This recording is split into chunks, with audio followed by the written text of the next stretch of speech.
There is a kind of darkness that has weight, not the ordinary darkness of a room with the curtains drawn, or the comfortable dark of a night sky with its scatter of cold stars.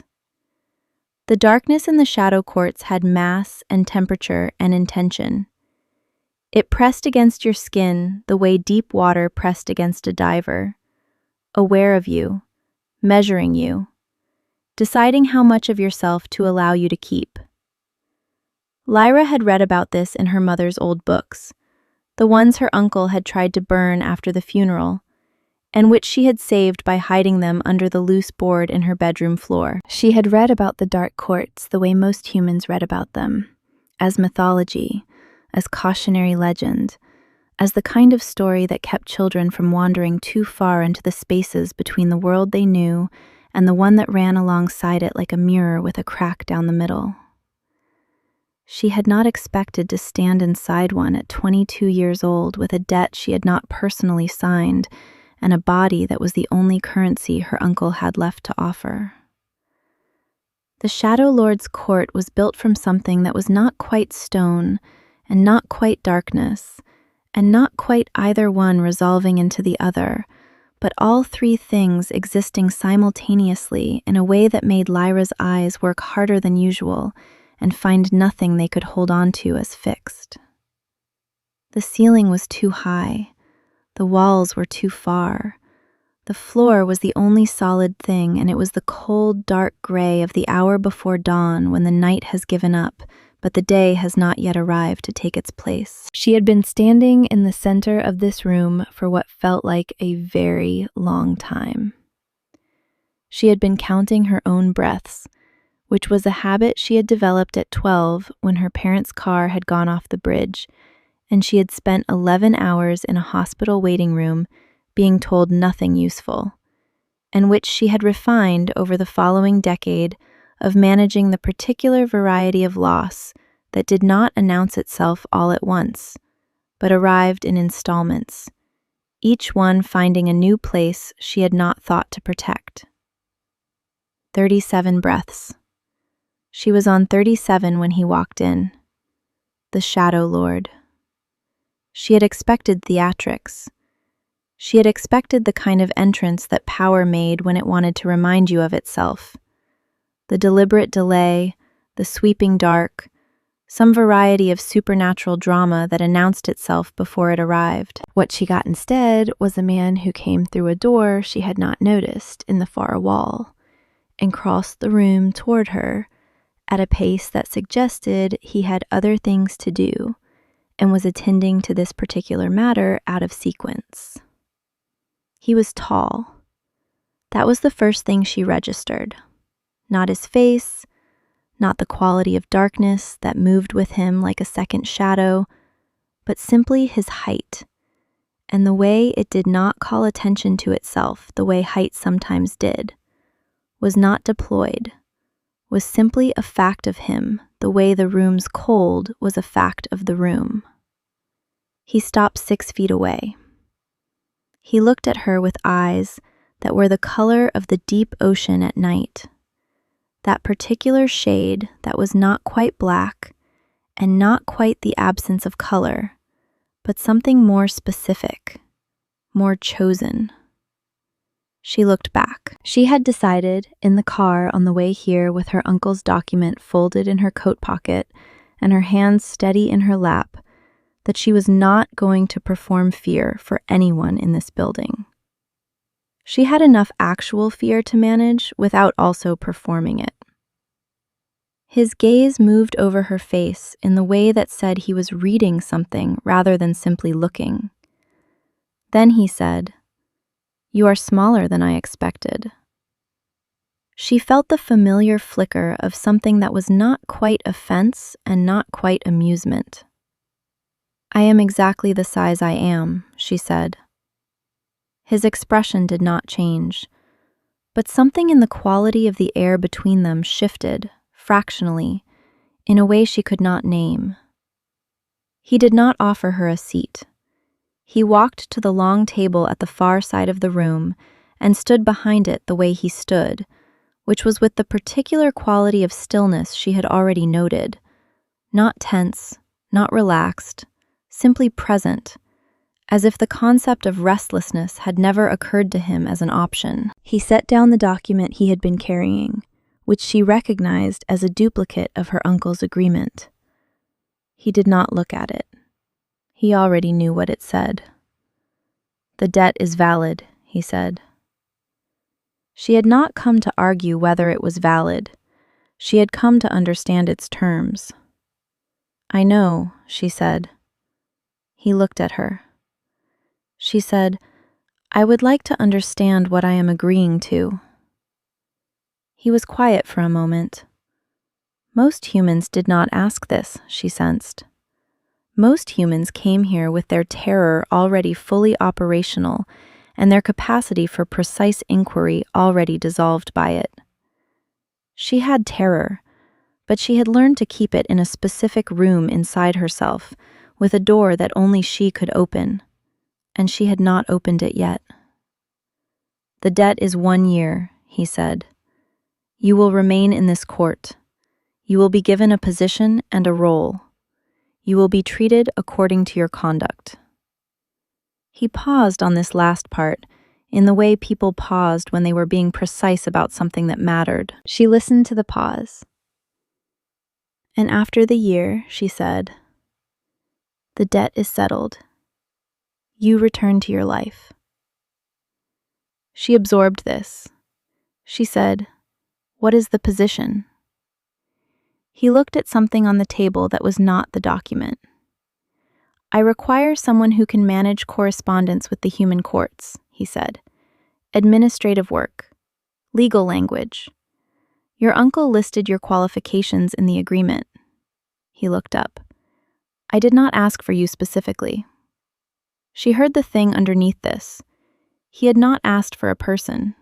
He had asked for a function. She was the function her uncle had offered. She understood this and found it, oddly, less insulting than the alternatives. She said, "I can do that work." He said, "I know." She said, "Then we understand each other." He looked at her again with that reading quality. "I am not sure we do," he said, "but we will." He picked up the document. He held it out across the table. She crossed the room and took it from him, and their fingers did not touch, and she noticed, with the particular precision she brought to things that were not yet fully explained, that he had made sure of this. She noted it the way she noted the temperature of the room and the height of the ceiling and the color of his eyes. She filed it in the part of her mind that collected details whose significance was not yet clear. She signed the document. He signed it after her, without theater. That was the beginning. Her room in the shadow court was not a cell. She had prepared herself for a cell, had imagined it with the specific practical imagination she brought to difficult things, small, cold, possibly damp, the kind of space that reminded you of your position at every moment by making your body uncomfortable. What she was given instead was a room at the east end of the court's inner wing, larger than any room she had lived in since childhood, with windows that looked out onto a courtyard where dark-leafed trees grew in a circle of pale stone. The windows did not let in sunlight the way human windows did. The light that came through them was the particular quality of shadow court light, which was not warm but was not cruel either, a silver gray that made everything it touched look as though it had been rendered in careful pencil rather than paint. She unpacked her single bag with the efficiency of someone who had packed it knowing she would be living from it for a year. She set her books on the shelf. She put the photograph of her parents on the narrow table by the window, face up, because she had learned that keeping it face down was not peace but avoidance, and she was done with avoidance. She had her first meal alone in the room, and it was unexpectedly good, which she registered and set aside. She was assembling a picture of this place the way she assembled all pictures, detail by detail, without rushing to a conclusion. Because conclusions drawn before the picture was complete were almost always wrong in at least one important respect. The Shadow Lord's name was Soren. She had learned this from the agreement document, where it was written in the flat, formal language of a legal instrument that gave it neither weight nor color. She tried it in her mind once, turning it over. Soren. It sat strangely, which she expected, and then more naturally, which she did not.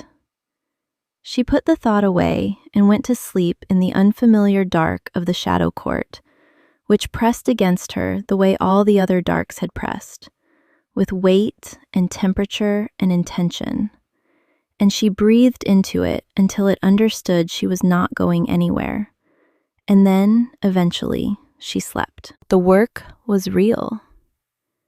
This was the first thing that surprised her, though she was not sure why she had expected otherwise. She had perhaps assumed the position would be performative, a function on paper that existed to justify her presence without requiring her to actually be useful. Instead, she was brought to a room on the second level of the court where the correspondence accumulated in two filing systems that were not speaking to each other, where three separate legal frameworks were being applied inconsistently to the same category of agreement, and where the most recent person responsible for this work had apparently resolved the confusion by simply stopping. She sat in the room on the first morning and looked at the accumulated disaster with the particular feeling she got when confronted with a problem that was genuine and solvable and would take a very long time. It was not a bad feeling. She had always liked solvable problems. The unsolvable ones were the ones that had taken the most from her. She worked through the morning and into the afternoon without noticing the time, which was also her habit, and it was the quality of the light changing through the silver-gray windows that eventually told her several hours had passed. She had organized the first filing system and identified the inconsistency in the second, and written a summary of the legal framework problem that was 5 pages long and precisely argued. She set it on the table and went to find water. She found, instead, Soren standing in the doorway of the correspondence room. She did not know how long he had been there. His expression had the reading quality again, and it was directed at the organized table rather than at her, and she watched him looking at it and waited for him to say whatever he had come to say. "You did this in 1 day," he said. "I started it," she said. "I have not finished." He looked at her then. She said, "The summary on the table describes the legal inconsistency." He crossed the room, he picked up the summary and read it. She watched him read it the way she watched him do most things, precisely, without assumption, collecting data. He turned a page, he turned another.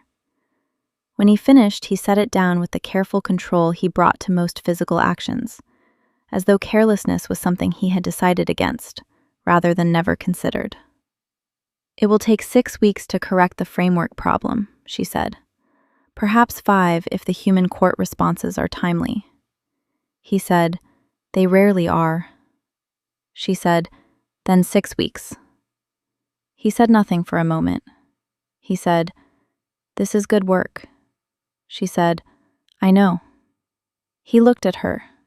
The reading quality in his gaze deepened, and then resolved into something she still did not have a name for. And then he left the room, without further comment. She stood in the correspondence room, with the organized files and the 5-page summary, and thought about the space his presence had filled, and the particular quality of absence it left behind. She went back to work. Quick question before we go any further. Do you trust him yet? Because I am not sure she does. Tell me in the comments. Now back to the story. The first time he came to find her without a reason was the 11th day. She was in the courtyard in the gray-silver afternoon, sitting on one of the pale stone benches with a document she was annotating, and she heard the specific quality of his footsteps before she saw him and registered, with the precision she brought to everything, that she had already learned to distinguish his footsteps from the other inhabitants of the court. This was information she noted and did not examine. He sat on the bench at the opposite end from her, and he did not speak. She did not speak. The courtyard had the particular quality of quiet that old places had. The silence of something that had been here long enough to know that noise was temporary. After a while, she said, without looking up from the annotation, "You do not have a reason for being here." He said, "No." She finished the annotation. She closed the document. She said, "Is there something you would like to say?" He was quiet for a moment. He said, "You are not afraid of this place." She said, "I am afraid of specific things about it." He said, "Which things?" She considered whether to answer this honestly and decided that honesty was what she had left when everything else was taken from her and she was not giving it up. "I am afraid of the year passing without me becoming accustomed to it," she said. He looked at the courtyard. She said, "I am afraid of becoming accustomed to it." He was quiet. She said, "Those are different fears." He said, "Yes." He said it the way he said things that were the full truth, expressed in the minimum available words. She looked at the dark-leafed trees, the circle of pale stone, the silver-gray light on all of it. She said, "What are you afraid of?" He did not answer immediately. The silence stretched in the way that silences stretched when they contained something rather than nothing. He said, "I am afraid of the same things, differently organized." She looked at him then. He was looking at the trees. His profile had the sharpness she had noticed from the first evening, the quality of something that had been made rather than grown, all clean angles and deliberate lines. He looked like someone who had been given a great deal and had decided none of it was sufficient evidence of anything. She looked back at the trees. They sat in the courtyard as the silver-gray light shifted, and neither of them said anything else.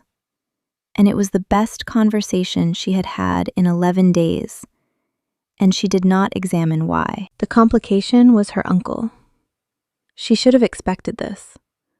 Her uncle had delivered her to the shadow court as a function to be transferred, and functions did not come with attachments, and he had not considered that attachments were something she might form regardless. He arrived at the court on the 32nd day with a second document and a smile she knew the shape of, the smile he used when he had made an arrangement he was pleased with and required her participation to complete it. She received him in the correspondence room because she was not going to have this conversation in her room or in any other space that had become comfortable to her. He sat across the table from her and set the document between them and said that there was an additional opportunity, a second agreement.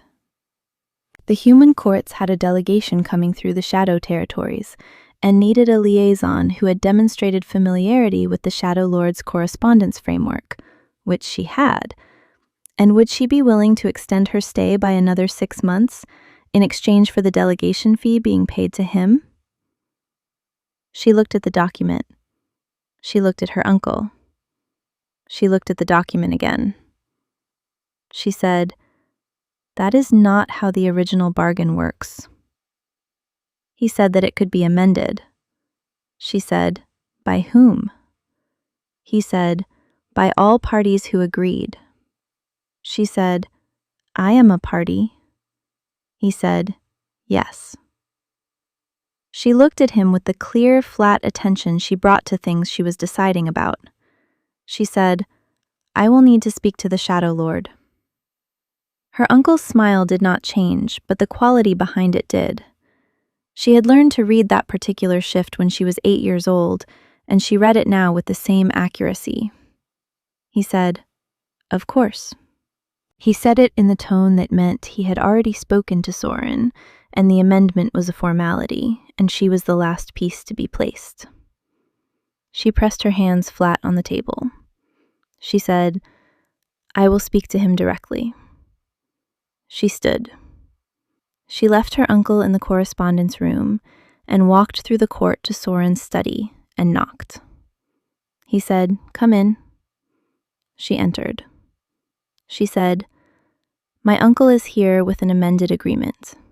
Did you discuss this with him?" Soren looked at her from across the desk. "Yes," he said. She said, "Without telling me?" He said, "Yes." She held his gaze. She said, "I would like to know why." He was quiet. She waited. He said, "Because I was not ready to have the conversation." She had not expected this. She stood in the doorway and absorbed it, and felt something in her chest do something she was not ready to name. She said, "What conversation?" He set down his pen. He said, "The one where I ask you to stay, and you understand that I am not asking because of the work." The room was very quiet. She said, "Soren." He said, "I know." She said, "The work is real." He said, "Yes." She said, "I need the work to be real." He said, "It is real." He said it with the flatness he used when something was completely true and needed no emphasis to make it so. She stood in the doorway and thought about the courtyard and the 2 different fears and the 11th day when he had come without a reason. She said, "I am not signing an amendment." He said, "I know." She said, "You should have told him no." He said, "Yes." She said, "Why didn't you?" He was quiet for a long moment.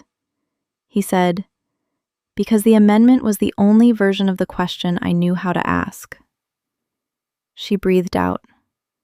She looked at him in the dim study, in the silver-gray shadow court light, with the dark courtyard beyond the window and the dark-leafed trees and the pale stone circle.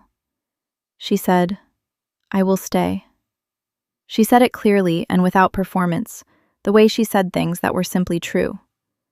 Not because of any amendment, because I am choosing to. He looked at her. Something moved across his expression that she had not seen there before. Something that had the quality of a thing long held, being carefully set down. He said, "All right." She said, "I am going to go tell my uncle no." He said, "I will come with you." She said, "You do not have to." He said, "I know." He stood. She dismissed her uncle in 4 sentences. He left with the unsigned document and the smile that was no longer working, and the particular posture of someone who had underestimated something for the last time. Soren stood beside her at the court entrance and said nothing, and when her uncle's car had gone through the gate and the gate had closed, she said, "He was the only family I had left." Soren said, "I know." She said, "It does not feel like a loss." He said, "That is because it was not." She stood in the entrance with the silver-grey light on the stone floor and the cold of the shadow court pressing against her the way it had pressed on the first night, with weight and temperature and intention. And she thought that this time it felt different, not lighter, more familiar. The kind of weight you stopped fighting when you realized it was also what held you in place. She said, "I should go back to the framework problem." He said, "Yes." She said, "There are 12 days of work remaining if the human court responds on time." He said, "They will not." She said, "Then 14. He looked at her with the reading quality that she had now had long enough to begin reading in return. She said, "Soren?" He said, "Yes." She said, "The question you could not ask." He waited. She said, "Ask it properly."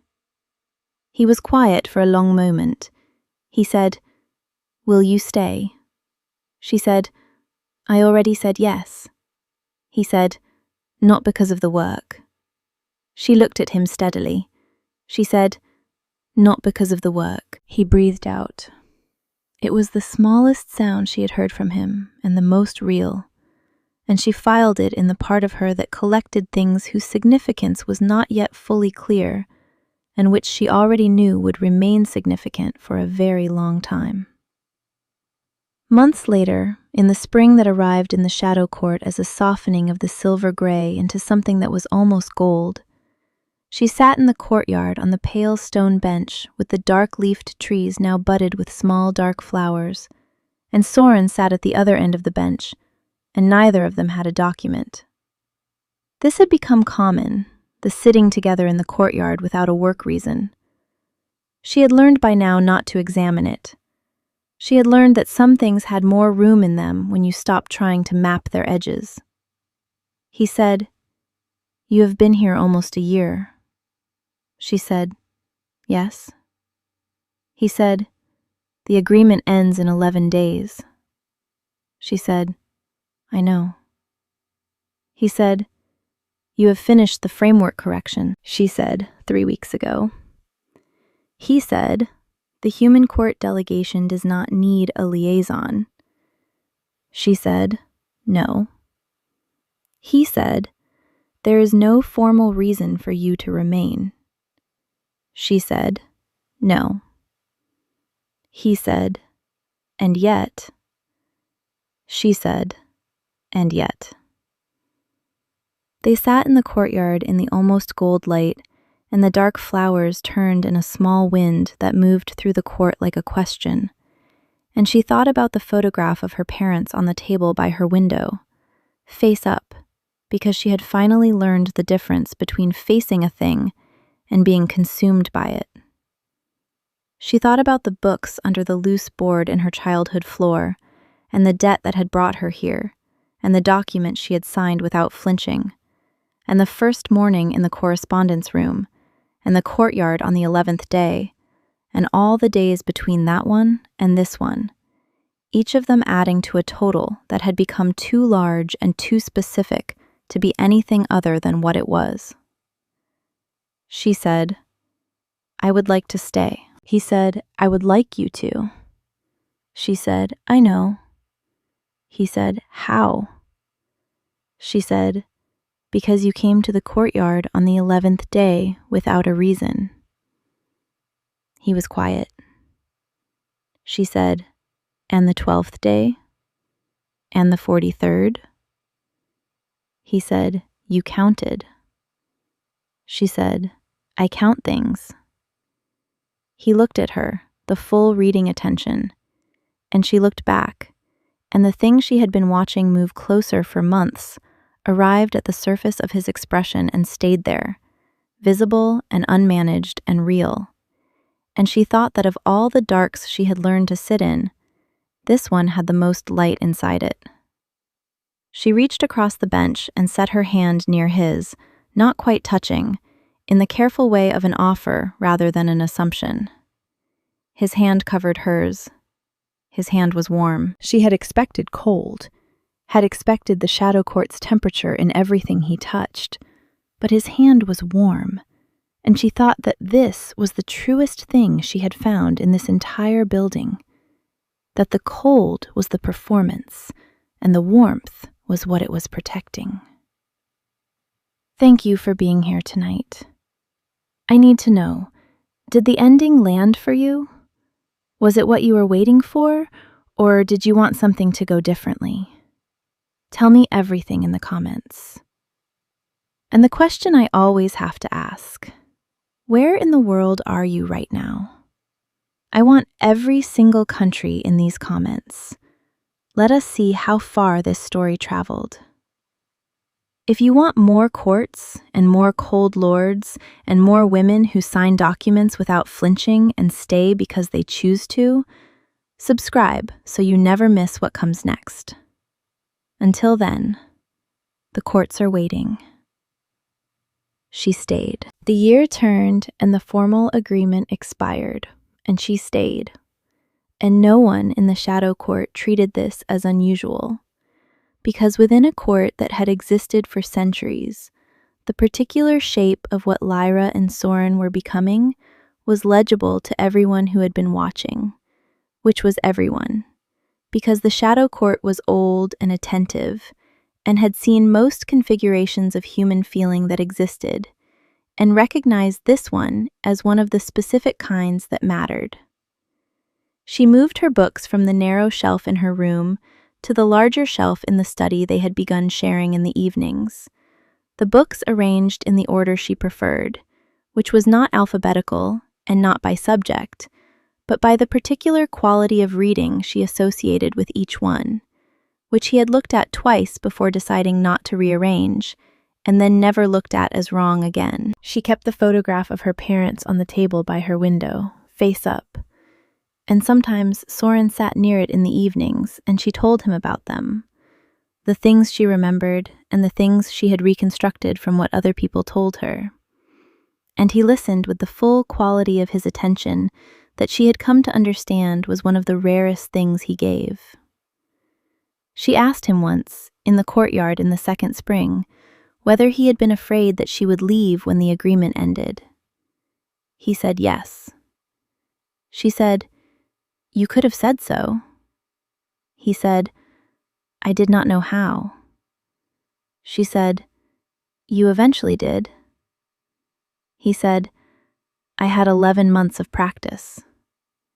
She laughed, which she had found herself doing more frequently in the second year than the first, a development she had decided to simply accept rather than analyze. He looked at her when she laughed with the expression that had no armor in it anymore, the one that had taken months to arrive at the surface and had stayed there once it came. And she thought that of all the bargains that had ever been made in the Shadow Courts, most of them exchanged power for power and territory for territory and blood for blood. And she had come in with nothing and a signed document, and had somehow walked away with the one thing nobody had thought to put a price on, because nobody had thought to want it. The framework correction she had completed in her first year became the foundation for a wider restructuring of the Shadow Court's human agreements, a project that took 2 more years, and which she led without anyone formally asking her to lead it, because she was the person who understood it best, and everyone in the court understood that this was sufficient reason. She worked from the study they shared, with the books on the shelf in her order, and the photograph face up on the table, and the silver-gray light from the east windows, making everything look as though it had been rendered in careful pencil. And Soren came in and out of the room the way people move through spaces that had become theirs, without ceremony, present the way warmth was present in a room that had been cold for a long time, and had finally, through no particular intervention, but simply the sustained fact of being lived in, become warm. She thought sometimes about the dark in the bargaining room on the first day, the dark with weight and temperature and intention, and about how she had stood in it counting her breaths, 37 of them, before he walked through the door. She thought about what she had carried into that room and what she had been prepared to lose, and about the specific surprise of finding that the thing she had been given in exchange for a year of her life was not what the document said it was.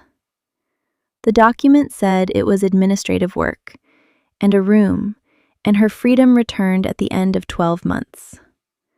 What she had actually been given was a place that recognized her, and a person who looked at her with the full quality of his attention, and had learned in 11 months of practice to say the true thing plainly. She had been given, without anyone intending it, the thing she had stopped believing was available to her. She had been given a home,